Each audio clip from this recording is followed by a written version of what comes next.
Let me tell you one of the previous things I learned on my dating experiences. Uh, I had through my previous dating experiences. Um, One of the things that I've learned were it was very monumental. Were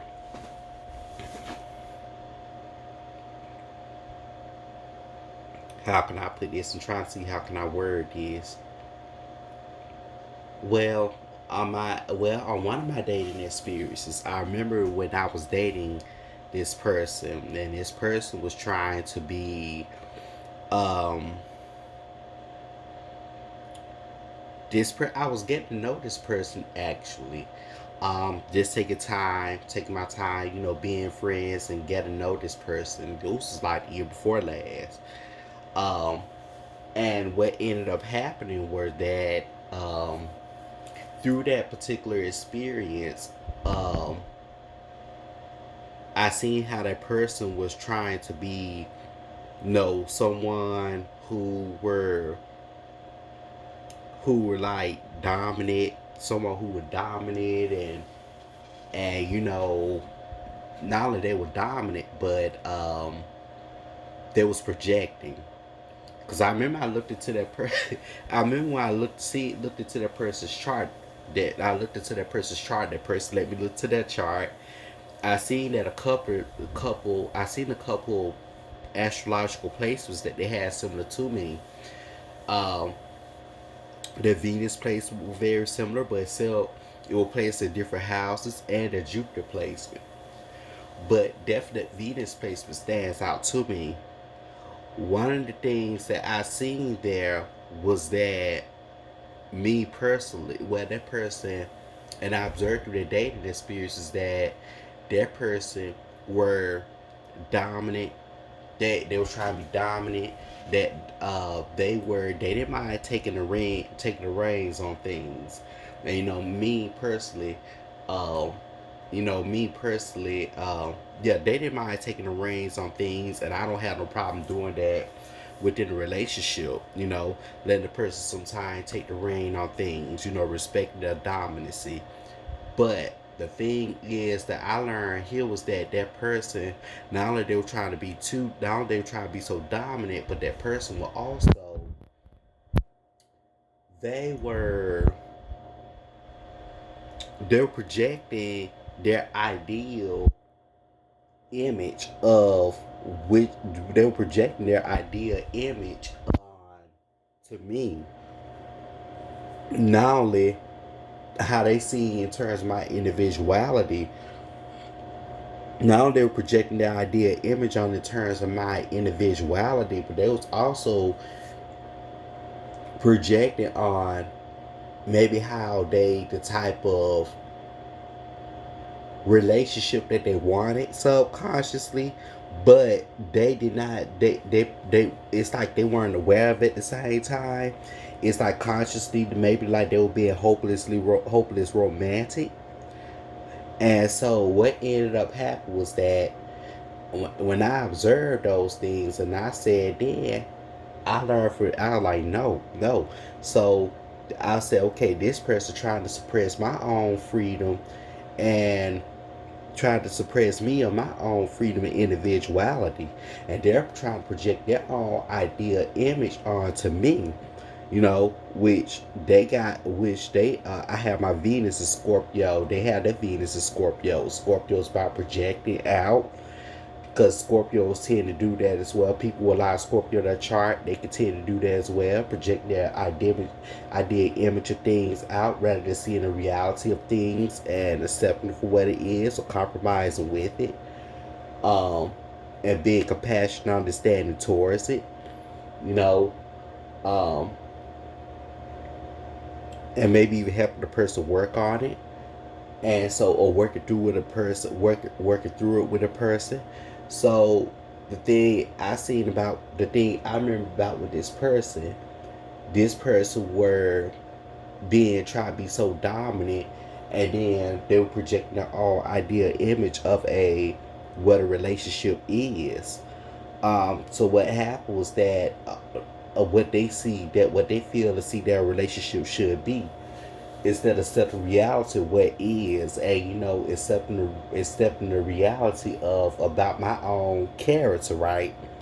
So what ended up happening was that I ended up, it caused me to leave that experience behind, and I learned something from it.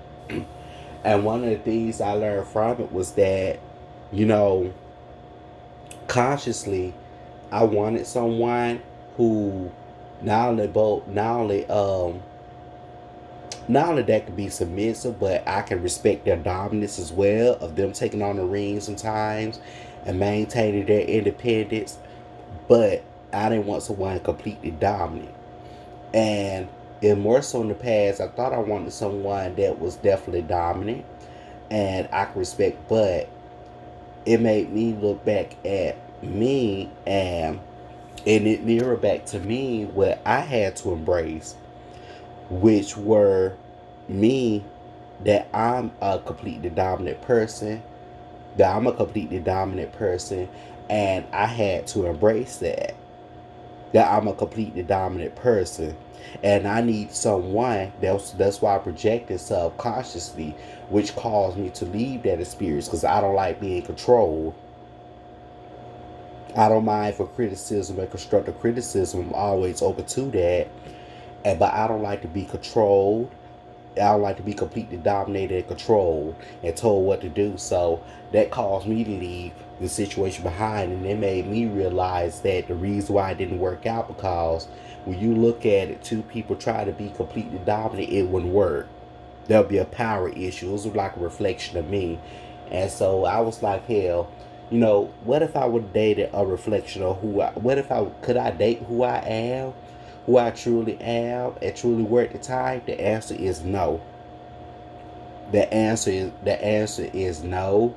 And it will always be no, simply because I cannot, because not only where I am spiritually, because how I am, and that in itself, it would not match well. It would not work well, because what it would not make sense for me that I'm a completely dominant person.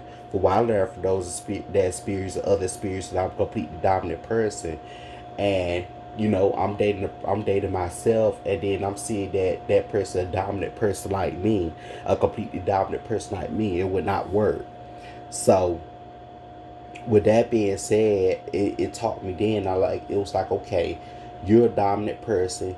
You have to own that subconsciously. You're a dominant person, even though you wanted this.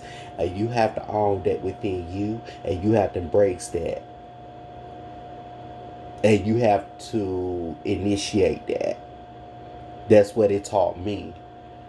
So by it taught me of like, okay, subconsciously, while I learned about myself that I'm a completely dominant person. That's why I had to embrace that. It turned around and made me redefine, in terms of what I want, and love, and things of that nature. What I want a person to come out to love, and things of that nature. That's the reason why I want to come on and make a video about this, because I was showing an example of when it come down to dating experiences or soulmate experiences, period. What it is, romantically or non-romantic, or what and how it works, and how it teaches you things about yourself. And like I said, one of the things I learned about myself is that I'm a dominant person. Um, that I'm pretty independent mentally, but I'm a dominant person. I don't mind criticism, but I don't like to be told what to do either. While on the other hand, I can respect another person's dominance, but not a person being completely dominant, because I don't like to be told what to do. I'm a dominant person myself. So, you know, that's why I want to come on here and share. That's just the reality of it. You know, versus a reality of that. Okay, I want someone that can be, dominant, but not no one day be completely dominant. Um, because what happened is that there was a experience that came through for me that that were supposed to happen, destined fated to happen, they came through for me to show me, like, okay, is this what you want? It was karmic. It was a test. It was karmic. Was showing like, okay, this what you truly want, and kind of find out subconsciously. I thought consciously that's what I wanted, but come to find out subconsciously that's not what I truly wanted. Why? Because what I thought I consciously wanted, and not versus what I subconsciously truly wanted, it was already within me, and I had to embrace that. So it was kind of like, so it was pretty much like the opposite. But that's what I want to come on here and talk about, and I want to cut the experience. I want to come on and share, and that's a prime example of what I was saying in the previous video. Be thankful for your soulmates. We're a blessing in disguise. Us as soulmates to each other, as a collective, we're a blessing in the sky and in each other's lives, and eventually we're a blessing in disguise. Be thankful and be grateful, because if it's not for us as soulmates to each other, guess what? Karmically as soulmates to each other, being each other's karma, and karmically as soulmates to each other, we would know who we are. We would not be where we are. So, yes, that's all I'm going to come on and talk about. Till next time, peace and blessings.